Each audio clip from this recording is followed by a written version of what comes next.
السلام عليكم ورحمة الله وبركاته. إن الحمد لله نحمده ونستعين به ونستغفره ونعوذ بالله من شرور أنفسنا ومن سيئات أعمالنا. من يهده الله فهو المهتد ومن يضلل فلن تجد له وليا مرشدا. وأشهد أن لا إله إلا الله وحده لا شريك له وأشهد أن محمدا عبده ورسوله. أما بعد, جزاكم الله خير, my dear brothers and sisters, and may Allah subhanahu wa ta'ala bless our gathering, and may Allah subhanahu wa ta'ala make our gathering for his sake with Allah ta'ala. Today, brothers and sisters, we're going to be talking about, I think, one of the important issues that unfortunately not a whole lot of Muslims know about, and a lot of Muslims have misconceptions about, which is the issue and the importance of ijma', what we call the consensus.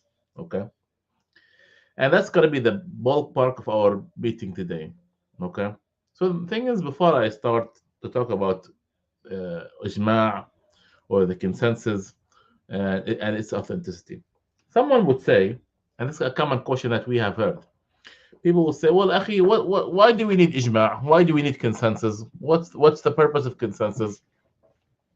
We have the Quran and the Sunnah. So what's the point of obtaining consensus or having ijma'?" Okay. So this is a very important, brothers and sisters, and the issue here of establishing the importance of consensus and establishing the authenticity of the consensus is something important. And actually, whether we like it or not, there is no deen without consensus, and that's the statement of today, in which that this is something extremely important. We have no deen without ijma'. Is it possible? No. It's almost impossible to have deen without ijma'. How is that? We're going to be talking about this.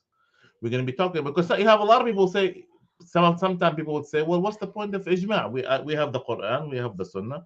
Then what's the point of having ijma'? Brothers and sisters, we have to understand the fact that the Quran and Sunnah is there, yes, but it's also important that how are we understanding the Quran and the Sunnah? Because some people can read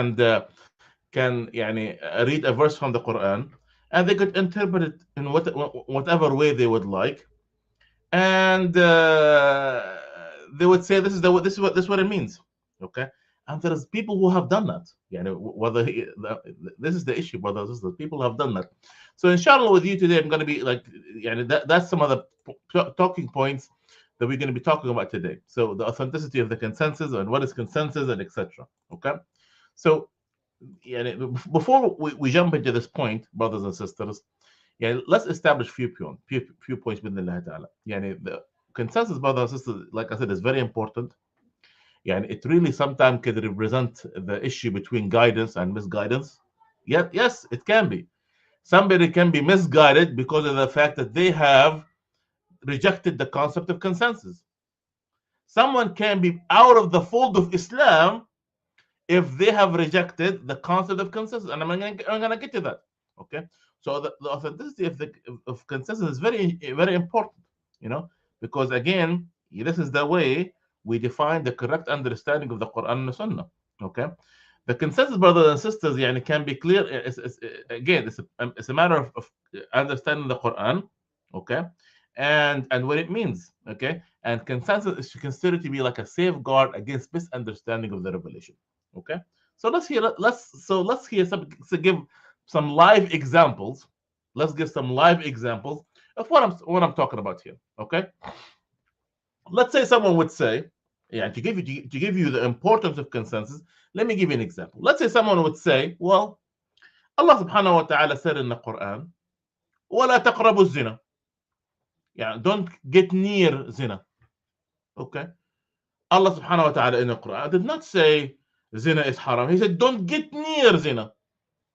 And maybe zina here or adultery here is something that is makruh. It's hated. It's not haram, because Allah subhanahu wa ta'ala clearly said, he could make an argument. Allah subhanahu wa ta'ala clearly said zina is not haram. Allah subhanahu wa ta'ala does say zina is haram. He said, وَلَا تَقْرَبُوا zina. Do not get near zina. And maybe because Allah subhanahu wa ta'ala have said so, because to save the lineage, So no one, for instance, so lineages would not mix. And nowadays we live in a time when people could use protection and other forms of not impregnating women, for instance. He could make that argument. Okay, you see, he's what is he using here? He's using his own logic, and يعني for someone, if someone brought this argument for someone who does not understand the deen, or for someone who does not have the correct knowledge, okay, he would say yes, in the Quran, look here, look, ولا تقربوا الزنا. Allah subhanahu wa ta'ala say it's haram. He said, don't get near it. But what happened when the issue here is that what does it mean that the Quranic language, when it says do not get near, okay, what is the understanding of that?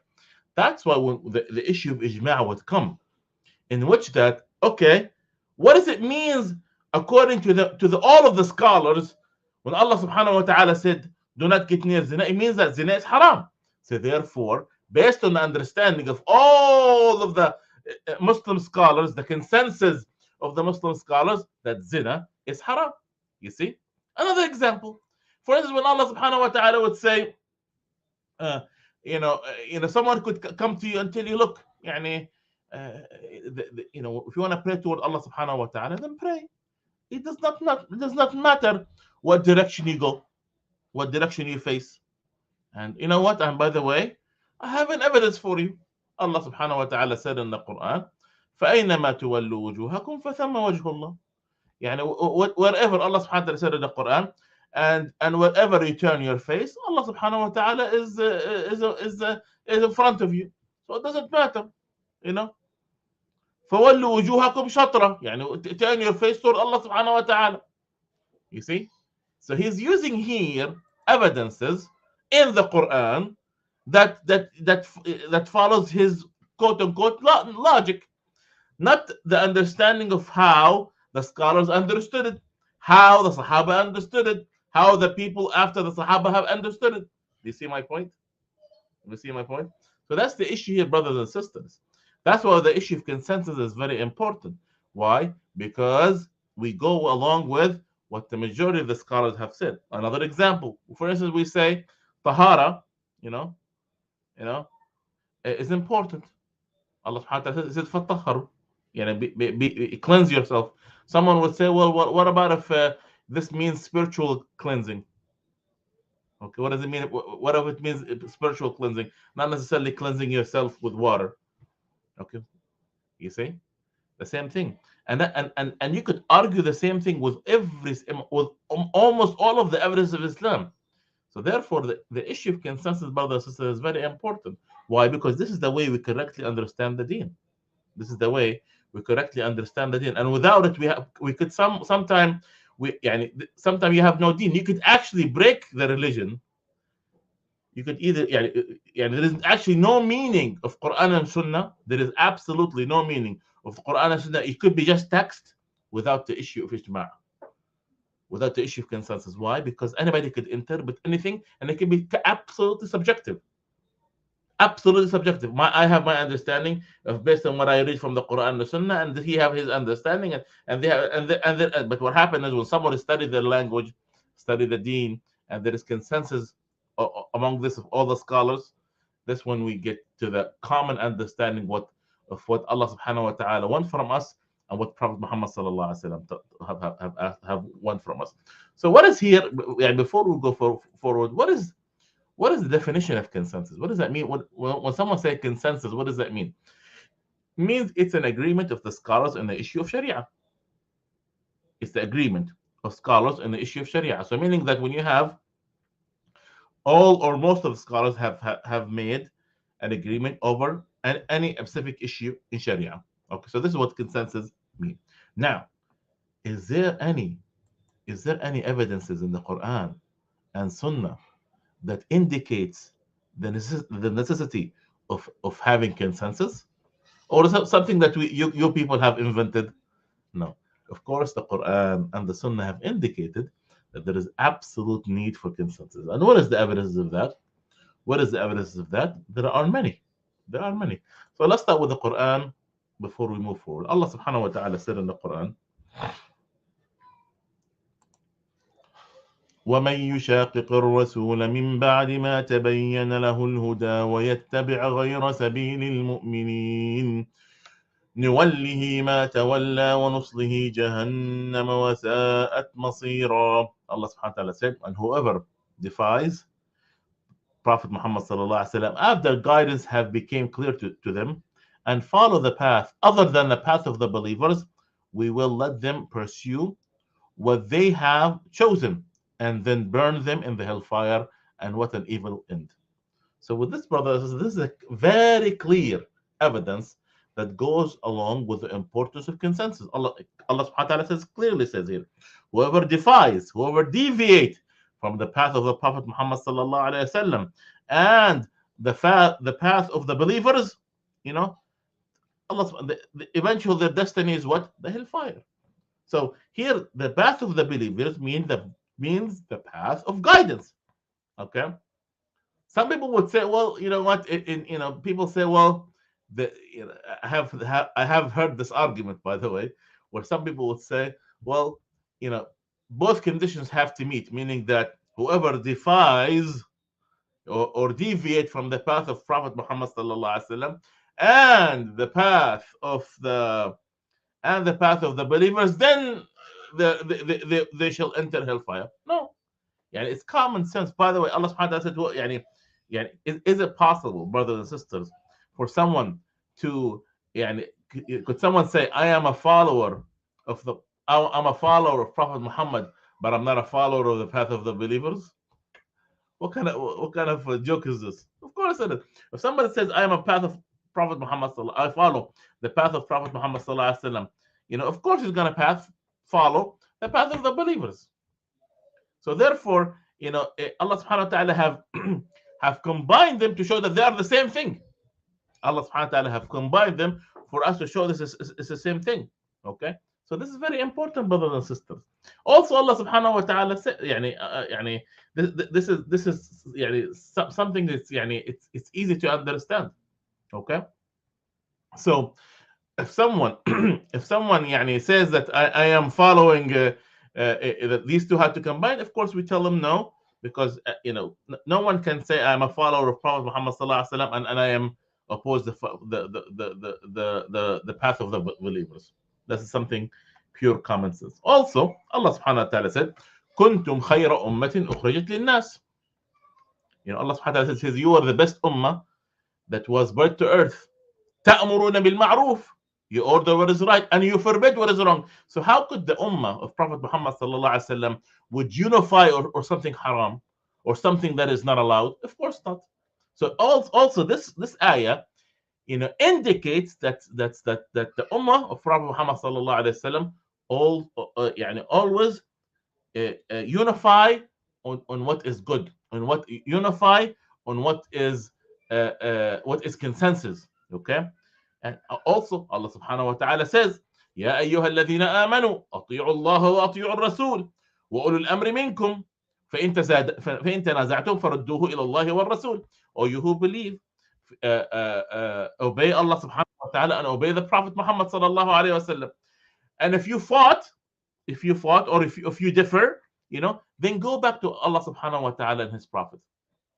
If you differ, you go back to Allah subhanahu wa ta'ala and His Prophet. So how Allah subhanahu wa ta'ala, okay, expect for us not to be unified, and He's asking us to go back to Him. So meaning there has to be an issue of consensus there all the time.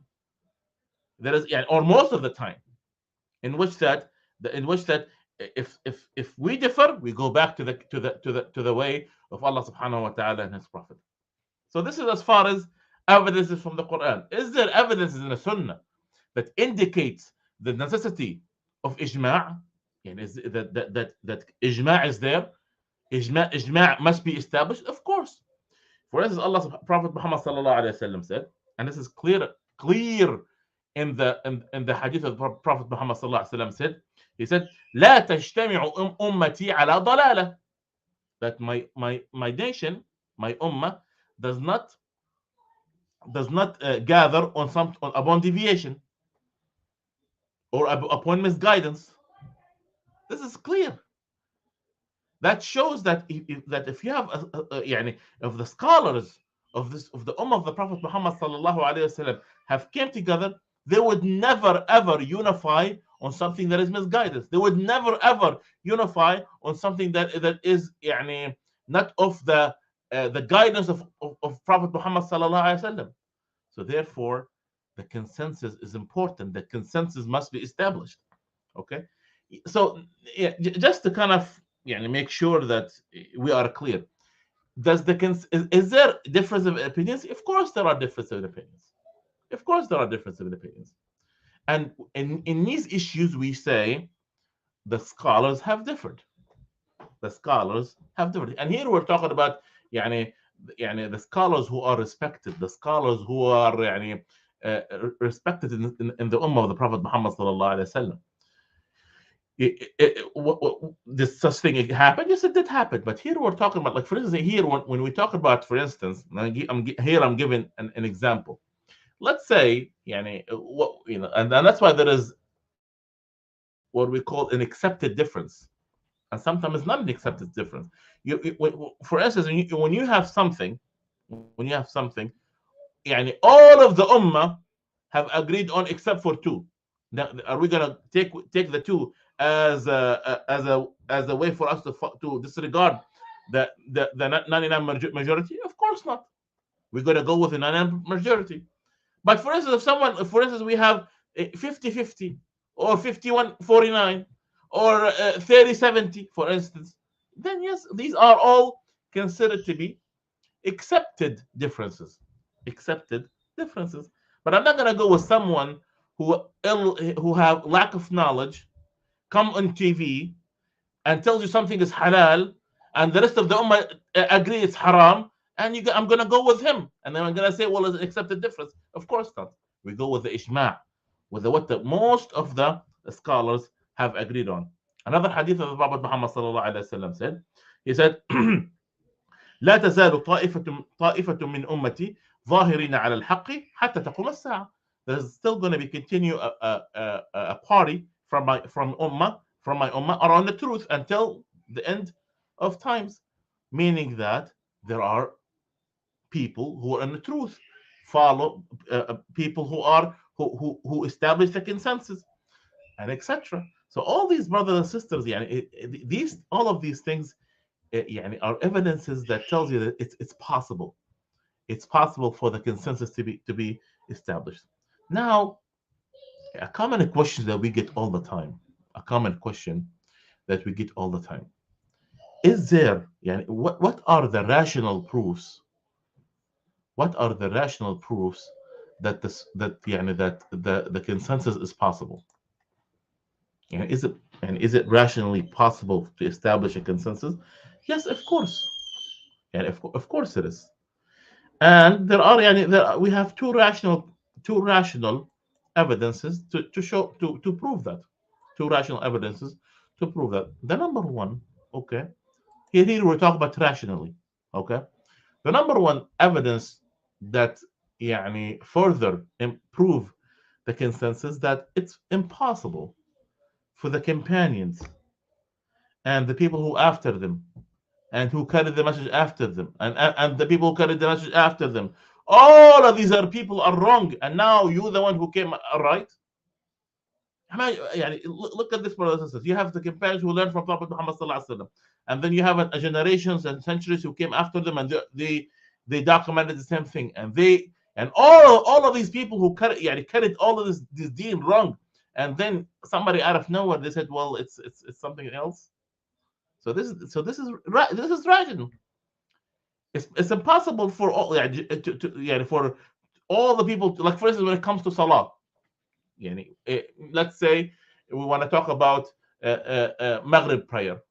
All of us, we know that the very first two rak'at of Maghrib are we recite out loud, and the third rak'ah we recite in secret. So how did we get that? Because the companions got it from the Prophet Muhammad sallallahu alaihi wasallam, and the generation after the companions had got it. So all of these people are wrong, and now you are right. No. So it's established logically by the fact that it's by rationale that generations and generations and generations and thousands of people have witnessed for the same thing to for something have happened and have not changed throughout generation. Okay, that's one thing. That's the very first evidence. The second evidence, brothers and sisters, is the fact that the companions who dealt with who witnessed Prophet Muhammad sallallahu alaihi wasallam, the companions who witnessed Prophet Muhammad sallallahu alaihi wasallam, they were the most eloquent people when it comes to Arabic. They were the most eloquent people when it comes to Arabic. And these people, since they were the most eloquent, they must have understood it in a certain way. They must have understood it in a certain way. So now, and this is the way that was delivered to us. So if the most eloquent people understood the Prophet Muhammad sallallahu alaihi wasallam in one way, we who are not so great in Arabic and who had not witnessed Prophet Muhammad sallallahu alaihi wasallam, and we who came generations, multiple generations after Prophet Muhammad sallallahu alaihi wasallam, we understood it differently. No, we're gonna go with how the consensus of the Sahaba have understood it, and how was how the consensus after them and and after them and after them until it came to us.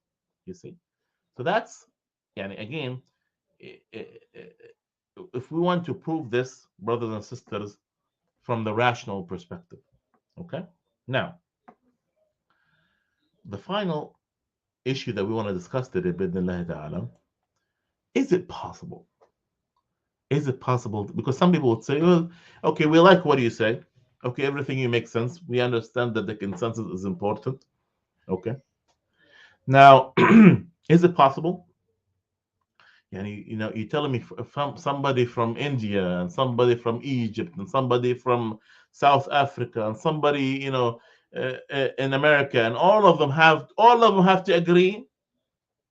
So again, there is several ways to understand this. So it's not, first of all, it's not impossible for us to establish consensus. Why is that? And one, rationally speaking, is it possible for all these people to, the very first point that we have to that we could prove this is it possible that a group of people or scholars all over Earth have agree on one specific issue? It's possible rationally. Yes, it's possible. So that's number one. Yeah, it's not impossible for all the scholars to agree. Okay, it's not impossible. Or not, it's not impossible for the majority of the scholars to agree. How about that? Even better. It's not impossible for the majority of the scholars to agree. That's point number one. And here, rationally speaking. Second thing is, it have happened. It's like, for instance, isn't there an ijma' on, for instance, that riba is haram? Isn't there an ijma' that we have to pray 5 times a day? Is there an ijma' that we must fast? Is there an ijma' and many other examples? So there is already an ijma' on a lot of topics. Okay, so that's point number two. Point number three. Allah subhanahu wa ta'ala have asked us to follow the path of the believers. When Allah subhanahu wa ta'ala said in the Quran, وَمَن يُشَاقِقِ الرَّسُولِ وَيَتَّبِعْ غَيْرَ سَبِيلِ الْمُؤْمِنِينَ, and He asked us to follow the path of the believers. So Allah subhanahu wa ta'ala said that whoever deviates from the path of the believers, then he's going to end up in hellfire. So Allah subhanahu wa ta'ala have asked us to follow the path of the believers. So how Allah subhanahu wa ta'ala going to ask us the path of the believers, yet that there is no consensus? It wouldn't make any sense. It would not make any sense. Okay? So this is another third point. So Allah subhanahu wa ta'ala would not ask us to follow the path of the believers if there is no consensus. Okay? Fourth and last point. At the time of the Sahaba, there was a group of people who had consensus. So here religious, here from the realistic aspect, Wasn't there a group of the Sahaba at the time of the Prophet Muhammad sallallahu alaihi wasallam who had consensus? Yes, and they were, yeah. So the issue here is based on timing and location. Based on timing and location, several people of the Sahaba have consensus at the time of the Prophet Muhammad sallallahu alaihi wasallam. So is not impossible that these people have traveled all over the earth, the Sahaba did, and this we still could have consensus if possible. It's possible. So so yeah, all of these issues prove to us that is yes, it's possible for us to have consensus. Now, the issue here is that again, the, as some of the scholars have said, is there خلاف معتبر وخلاف غير معتبر? Is there like an accepted difference, and not an accepted difference? Yeah, here is based on the how much how the percentage of the people, how many people have differed on a certain subject. Like for instance, like the issue of whether it's mandatory of a woman to wear a niqab. This is a difference, and the scholars have differed whether it's a woman is mandated for her to wear a niqab or not. So this is an accepted difference, okay? But what someone would come out of nowhere and tell us, by the way, there is a scholar says that Maghrib is 2 rak'ahs. No, of course not. We're not going to accept that, okay? And also, we have to take in consideration, brothers and sisters, who's that individual? How much knowledge this person has? How much fear of Allah subhanahu wa ta'ala this person has? Okay? So we don't take anybody's and count him to be part of the ijma', part of he is part of the consensus. Otherwise, there's gonna, like I said, there's a lot of people who read and could make up things and could understand things based on their small levels of understanding. Okay, so this is the issue of consensus, brothers and sisters. That yes, it's possible to establish consensus. Yes, there are rules and regulations for this consensus to be established. Yet, was that ever established? Yes, it did establish. Yeah, for instance, is there indications from the Quran or Sunnah that shows that we must follow the ijma'? Yes, as I mentioned, there are evidences from the Quran and there is evidence from the Sunnah. Is there rational proofs? Of course, there are. And at the end of the day, if and I'm going to end with this statement. Some of the scholars have said that we could exemplify this as follow. The Quran and the Sunnah are like a fortress. The Quran and the Sunnah are like a fortress. And the wall of that fortress is the ijma'. The Quran and the Sunnah is like a fortress. And the wall of that fortress is the ijma'. So it's important, brothers and sisters, for us to really understand this issue. Because again, there is no meaning of the Quran and Sunnah without the issue of ijma'. I hope this would deliver the message. Jazakumullah khair, my dear brothers and sisters, for understanding. And I hope that you have learned something from this. Wassalamu alaikum wa rahmatullahi wa barakatuh.